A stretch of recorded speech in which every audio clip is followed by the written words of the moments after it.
Hello दोस्तों, नमस्कार। आप लोग देख रहे हैं क्वालिटी भोजपुरी और क्वालिटी भोजपुरी चैनल पर स्वागत है। आप लोगों से प्लीज़ रिक्वेस्ट है कि चैनल पर नए जुड़े हैं तो चैनल को सब्सक्राइब कर लीजिए। चलिए वीडियो को स्टार्ट करते हैं। बता दें कि भोजपुरी के ग्राउंड लेवल के सबसे बड़े स्टार यानी प्रमोद प्रेम यादव जी का एक बोलबम का वीडियो सॉन्ग जो कि आज ही रिलीज़ हुआ है। ऐसे तो बहुत सारे बोलबम का वीडियो सॉन्ग अभी रिलीज़ हुआ और रोज़ पर डे एक सॉन्ग हर एक कंपनी से आएगा। बता दें कि आप लोग नहीं सुने हैं तो आदित्य फिल्म पर जाके अभी सुन लीजिए।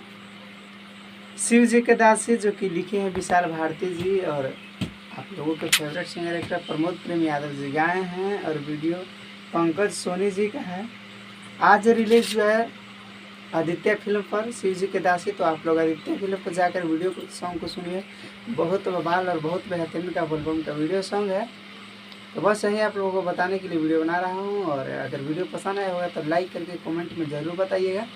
चैनल पर नए जुड़े हैं तो चैनल को सब्सक्राइब कर लीजिएगा। आप लोग इस गाने को बहुत सारा आशीर्वाद प्यार दीजिए। गाना का रिस्पांस काफ़ी अच्छा है और बहुत बवाल है।